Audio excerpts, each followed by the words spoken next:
Hello, I'm Beth, Head of News at Manx Radio, and this is Island Life, which today is all about us. Earlier this year, 3 members of our newsroom went to London, where Manx Radio was recognised at an awards ceremony celebrating the very best of commercial radio news. Now, these Commercial Radio News Awards were held at Sky Cinema in London in association with IRN and Sky News.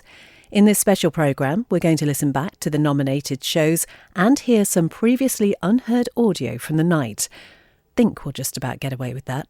Hello and welcome to the 2023 Commercial Radio News Awards in association with IRN and Sky News. It is absolutely fantastic to have you all back here at Sky Cinema from all across the UK to celebrate, well, the very best in the news and sports coverage that you provide for millions of listeners who tune in every day.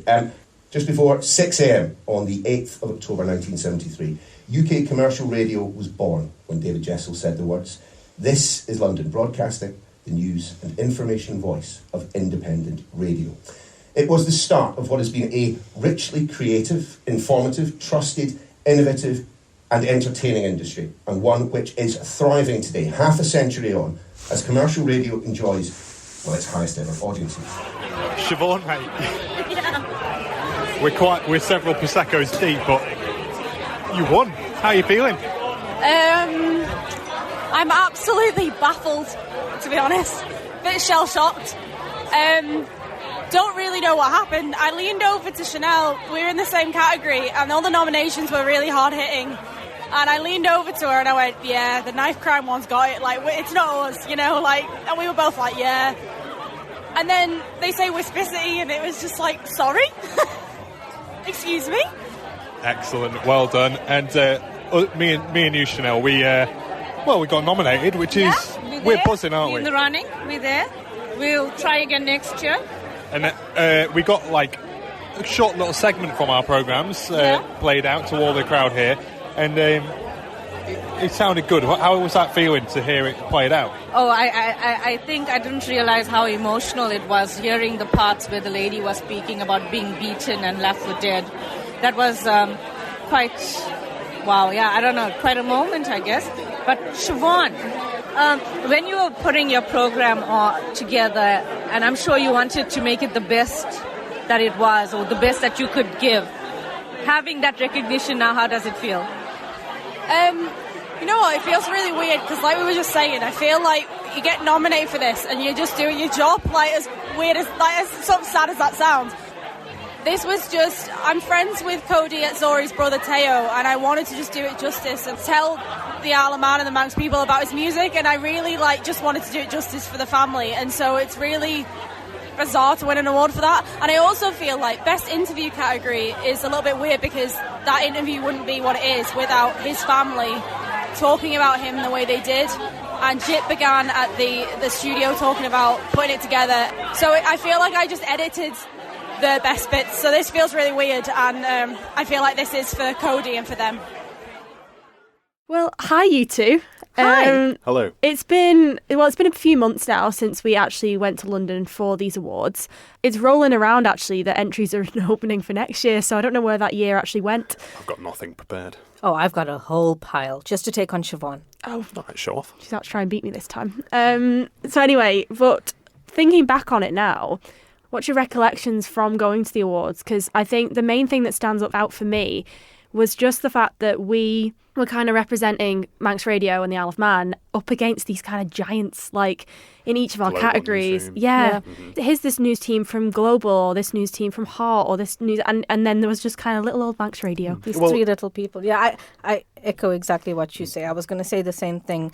And it felt nice to have that little recognition that we have, because as you mentioned, it's all these big national news teams. They've got 7-8 members on their teams, whereas we are 3 individuals that worked on our own packages, and here we were representing Manx Radio and the island. So it was nice to have that recognition. Yeah, and listening to them in the cinema room where we were, they played out individual clips, didn't they? Mm-hmm. And it was just crazy, because when you put the pieces together, I know when I did my piece of Motivate, it was well, I'm doing this to be broadcast on the island. That was what I had in mind. Specifically, I wanted to, get some recognition for the charity literally here on the Isle of Man, and hoped that would be as wide spread as the impact would have. But to hear that make it all the way down to London and the reaction of the audience there was really cool.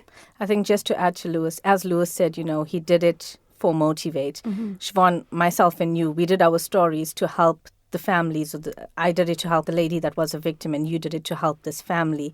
We did it to help people. We didn't do it to, I'm going to put this for an award ceremony or something like that. But to have that was... Yeah, it's exactly that, I think. I think with our jobs, you kind of just want to tell people stories, don't you? And like you say, just for the Isle of Man, because it's such a sort of, we're all come-overs. And it's like, such a tight-knit community. And to shine a spotlight on the certain people in the community who are doing different things is always kind of the key. It's what we do every day. It's kind of our bread and butter. I think for me, I'll be eternally grateful that the Atzori family spoke to me and that they were so open. And I've done a lot of follow-up stuff with them since.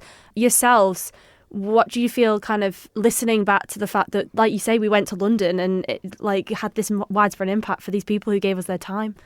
It's awesome. I mean, I still think about some of the comments that the people in that SMART meeting made, talking about how relevant it was to them to hear people like Paul Merson talking about gambling addiction. So that's, a big name in the UK.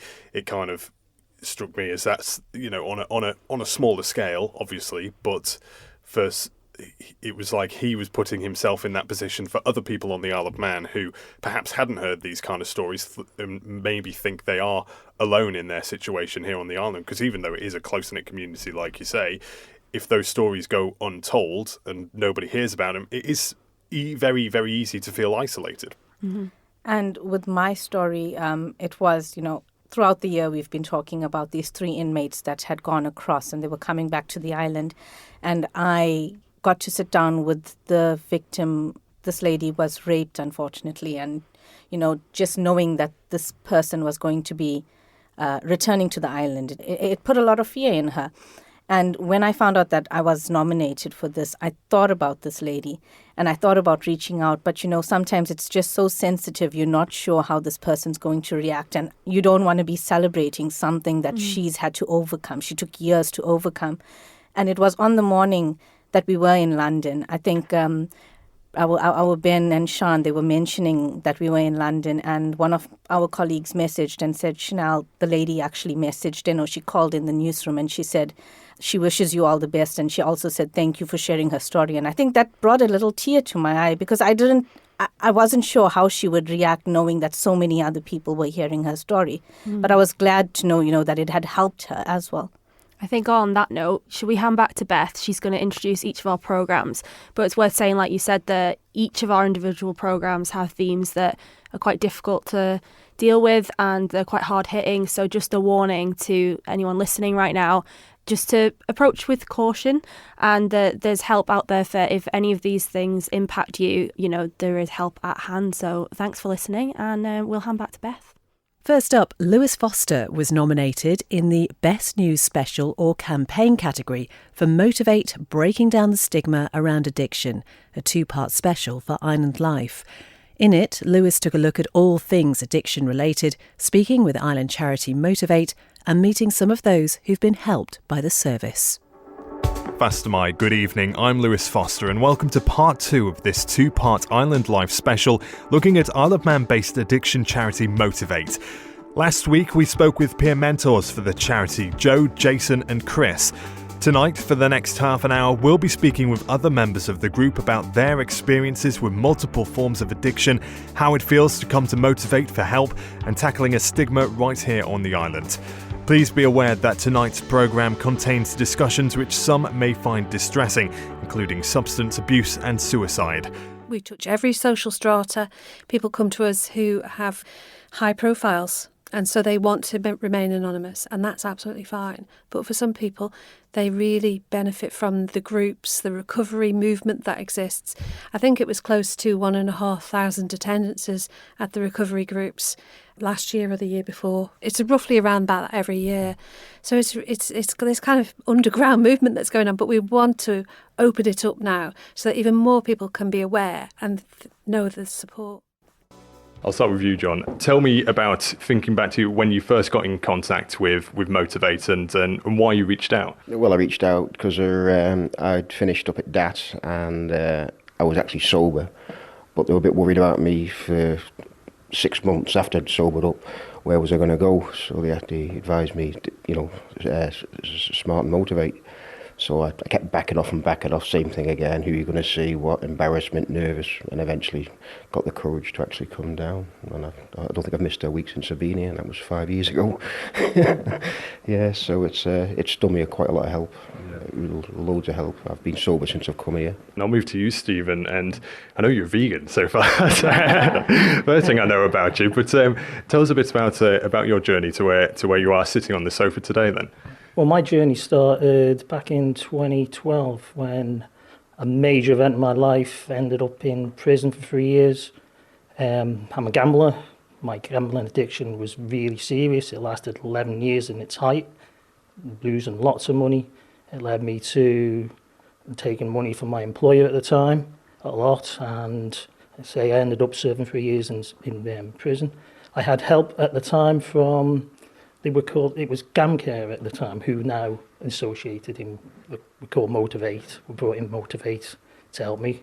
I had help as soon as I went to prison. I had help for months, went into classes, had individual help, talking about therapy. My problem was when I came out, I thought I could help myself, which you can't. I realised you can't. And 8 years later, after being no gambling, I crashed in 2020 when lockdown first happened. Mm-hmm. That was the biggest effect for me, having nothing to do, being sat at home because we were in lockdown for 3 months. And you say crash? Yeah, I think the boredom of having nothing to do, because I realised my addiction was related to my addictive personality.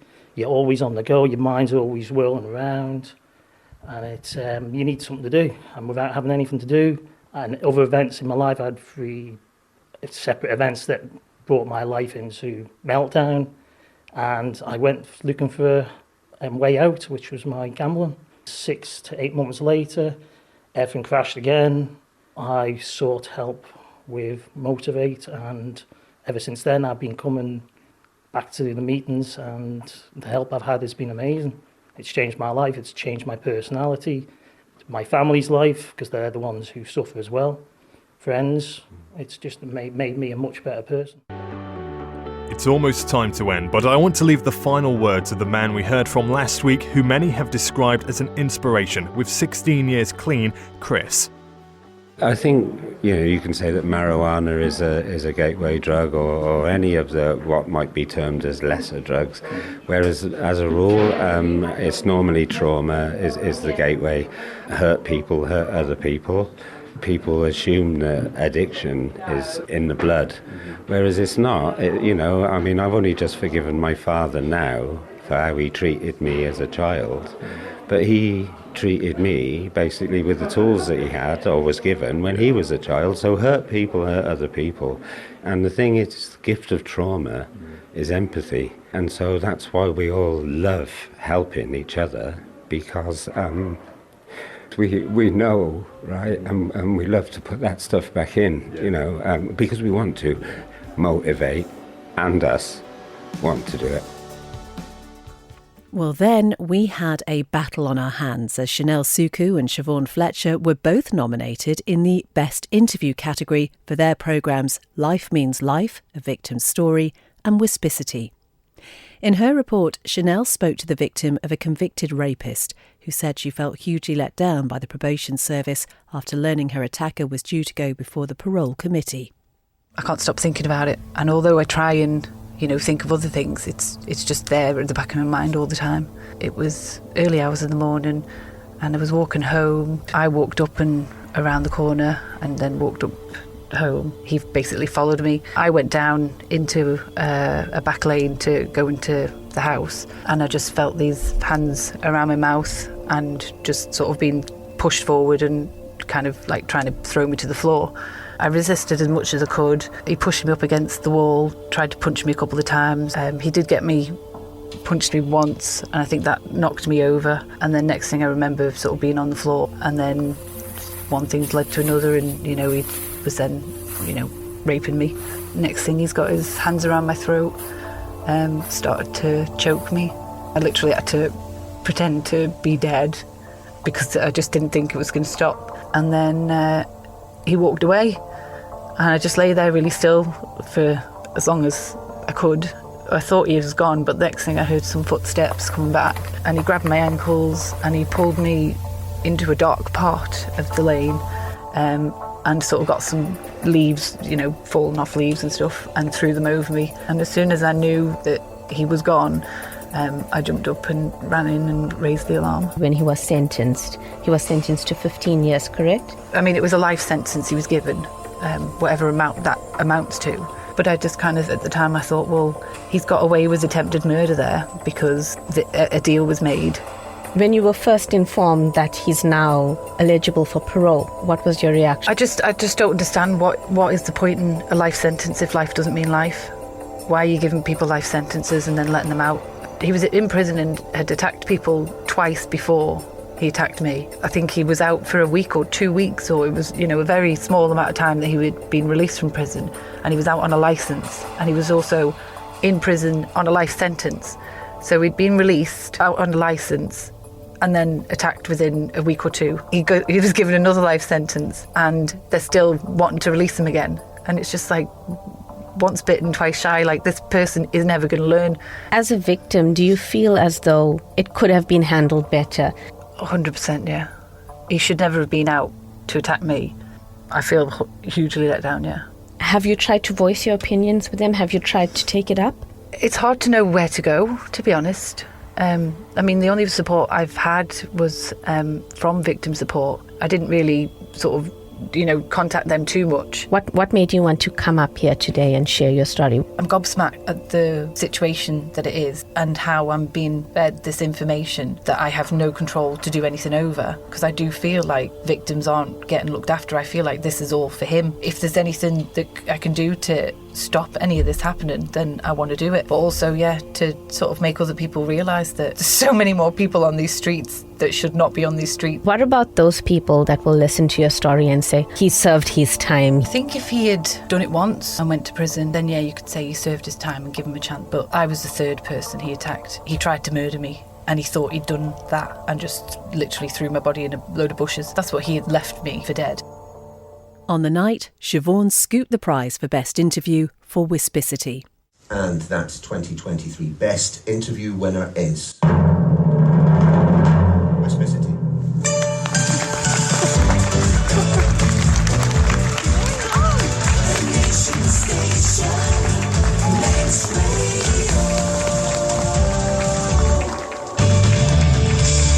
The judges felt this interview enabled the listener to learn more about Cody and shed light on his importance to those who knew him.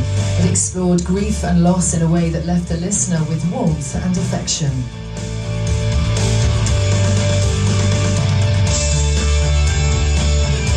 The award for Best Interview to Manx Radio and Wispicity. This programme focused on the Atzori family and their decision to release their son Cody's music following his death. Last year, Cody tragically died suddenly, aged just 17. Now, I didn't know him personally, so I asked those who knew him best, his family, to describe him for you. I'm Hebe and I'm Cody's sister. Hi, I'm Liz. Sorry, I'm Cody's mum. I'm Paolo, I'm Cody's dad. I'm Giacomo, Cody's brother. I'm Teo and I'm Cody's brother. Where do you even begin with him? He was so funny. Me and him used to joke all the time and have so much fun together. He was just the funniest person. He could just make a joke out of anything, really. He was just so funny. I'm a big music fan. I'm one of these people who collects vinyls and loves listening to an album from start to finish, as I imagine you probably do. I know a lot of thought goes into a track listing and things like this. Now, I know obviously this album's a little bit different because it is, you didn't have him in the studio with you working out the track listing, that sort of thing. But do you think that if you do listen to it all the way through, as anyone who's produced an album would intend, that does give that sort of window into Cody and his music? Yeah, obviously I didn't get the chance to work with him as a producer. A producer's role is to talk to the artist about that sort of thing, about, how the music will be presented and the track order and what story it tells through the course of an album, for those of us, like you say, that enjoy listening to a whole album and not just single tracks. My impression is that Liz and his family, they've put some thought into the running order of the tracks. And I think it should be listened to as a whole. I think if you just listen to one track, you'd only get one perspective on him.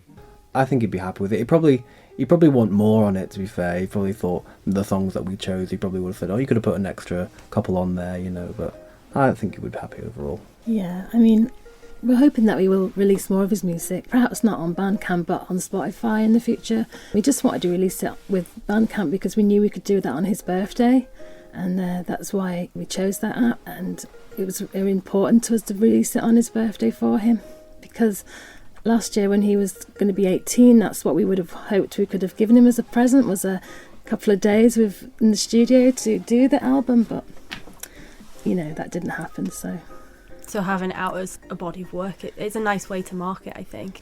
And it's raising money for a charity as well. So why did you pick that particular charity? Well, after we lost Cody, a friend of mine who'd also lost a daughter told me about the Compassionate Friends. I needed a sort of safe place that I could talk to people who understood what we were going through. And I'd never heard of them before she mentioned them. I got in touch with them and they let me be part of a private Facebook group, and it's really supportive. All the parents in that group, we share our stories and pictures, and it's been, just a good way to not feel so alone. When you each listened to the album, what was the sort of initial thoughts? Because obviously it sounds really like it's really polished and it's been produced really well by Jip, but it still sounds like, you could just be listening to him play it in his bedroom. I think it's really nice for me personally, because when I listen to his album, it just feels like a really good moment to kind of think about him and just remember all the time. So I like it because it used to be quite difficult having all these different recordings on everywhere, and I just couldn't find myself listening to it because I couldn't find it. So now it's all in one place. I just when I'm walking to work or doing whatever I do, I'll just listen to it, and it's just a good moment for me to just think back and remember him. Yeah, the same. That was the most important part really for us as a family, was to put his music together so we could all listen to it and share it, and share it in the future for any new members of the family that we might get. And just being able to listen to him, we had different things on different, like I said, devices, and you can't always access them, and you think, oh, I wish I could just hear that now. And so now we can, It's like every day the house is filled with his playing, so it's ever so quiet now, and so it's just great just to put it on and kind of feel his presence again. If you were going to tell anyone why they should listen to this album, what would you say? I'd say it's quite relaxing as an album as a whole. If you like just listening to music around the house, or if you prefer going for walks in moody weather, I think it's quite good for that. I asked Cody's family what their favourite songs on the album were. A common answer was track 6. So there's a few, obviously Viking I like because it's really nicely played. So my favourite piano would probably be Viking Ship, but I like them all, to be honest. It's hard to choose. Yeah. Yeah, same. I like them all too, but it's hard to choose. Yeah. I think there's one called Cylinders that I really like. Also Viking Ship. My favourite one on the album is Viking Ship. I just think it's really beautiful. So now, please enjoy in its entirety Viking Ship by Cody Atzori. Well, that story isn't over, as this past weekend the Atzori family saw a public piano installed at the sea terminal in Cody's memory. You can find more on that and listen back to any of the specials highlighted in this programme by heading over to manxradio.com. Thank you so much for listening, and until next time, goodbye.